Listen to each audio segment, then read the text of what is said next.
ingin merokok dan sebagainya kan ada itu ya. Nah, gimana caranya kita itu untuk membentengi diri dari mereka yang dalam tanda kutip awur-awuran itu? Gimana Mas Aki? Mungkin untuk pertama kita hindari sebentar dengan menjauh ya misalnya. Nah, lalu misal mereka mau temenan gitu sama kita. Nah, kita udah jadi teman mereka. Contohin buat mereka itu kayak apa.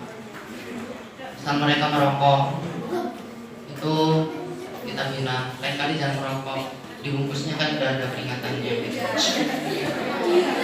Jadi Mas Aki ini langsung ketika ada yang tidak cocok, meskipun itu teman, langsung disampaikan, Mas, yang baik itu seperti ini. Begitu Mas Aki ya.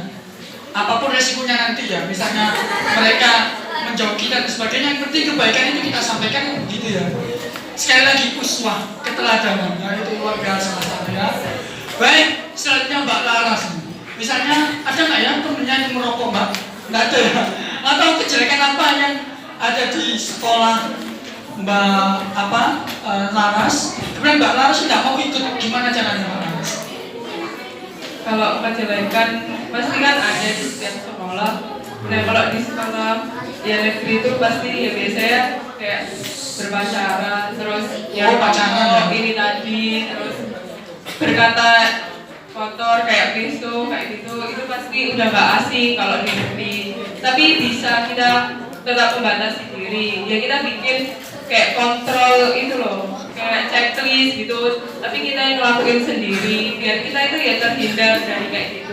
Ya isi kontrolnya kan bisa kayak sholat duha, terus sholat tahajud dan lain sebagainya. Kita tetap bisa buat kontrol diri dengan cara checklist lagi. Checklist kebaikan berarti.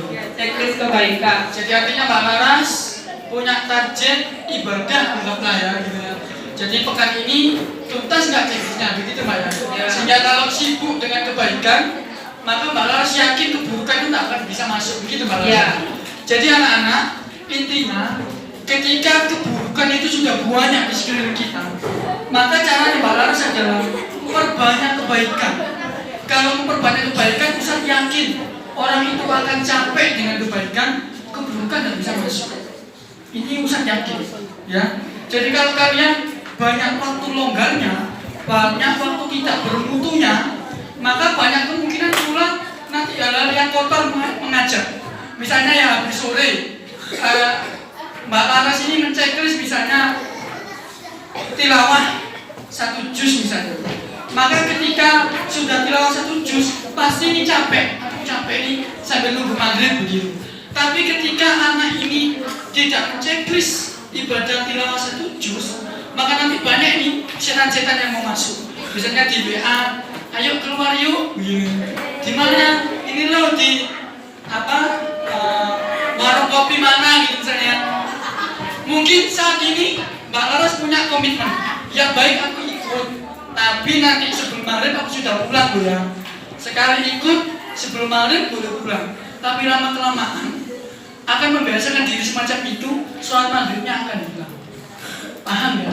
Jadi ketika capek melanda, maka keburukan tidak akan bisa masuk. Ini contoh di adik kelas kalian. Ini ada namanya Abian, tahu ya? Jadi sedikit mengulas Abian, ini capeknya luar biasa. Les Al-Quran, ngaji tambahan Al-Quran itu jam 3 sebelum subuh. Jadi begitu, jam 3 sebelum subuh. Mungkin di restoran yang begini loh, apa? Bismillahirrahmanirrahim. Sampai dibangunkan Ustaz, bangun. Karena begitu capeknya luar biasa. Tapi tidak apa-apa, ngantuk itu manusiawi ya. Tapi yang terjaga itu adalah sholat subuh dia selalu berjamaah. Sholat subuhnya selalu disempatkan qobliyah subuh, yang itu pahalanya adalah dunia dan seisinya. Jadi kalau kita sibuk dengan kebaikan, maka Ustaz yakin keburukan itu gak akan hilang. Jadi Ustaz yakin Abian kalau terus istiqomah, maka sholat subuhnya akan terjaga, tidak pernah ketinggalan sedikit. Ya baik.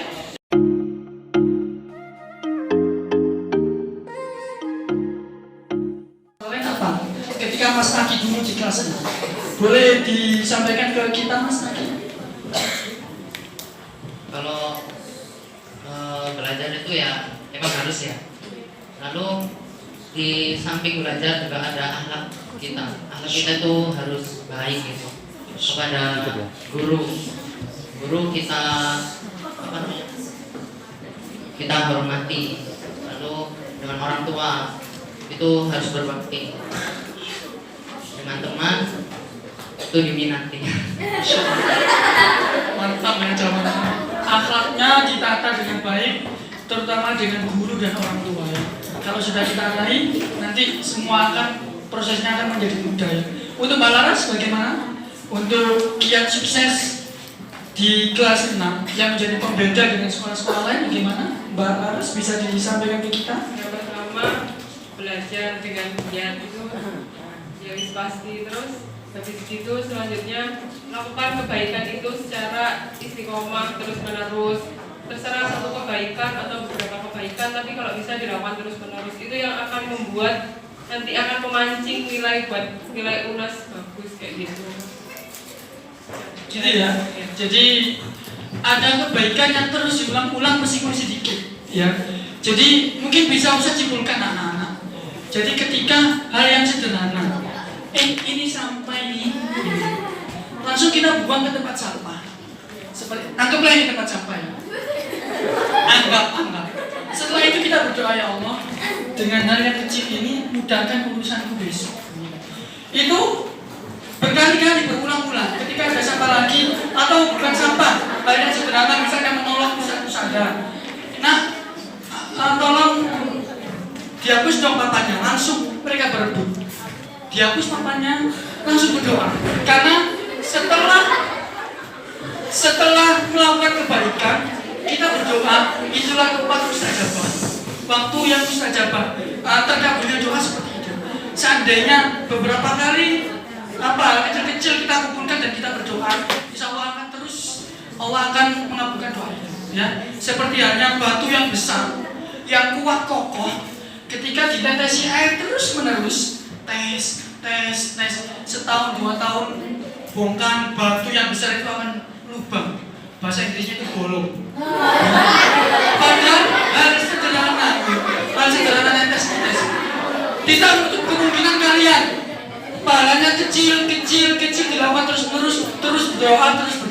Ustaz yakin doamu akan dikabulkan ya. Baik, yang kedua.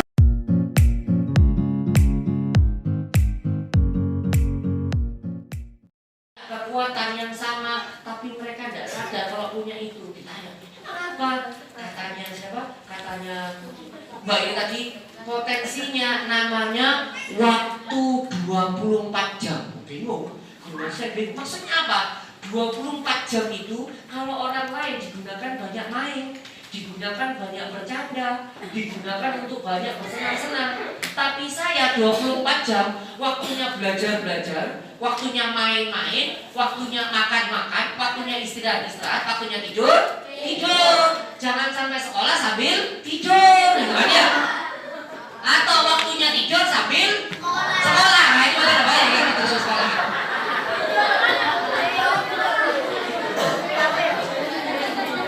Nah, berarti pelajarannya supaya kita ini bisa hebat seperti Mbak Victoria ini tadi harus pintar mengelola.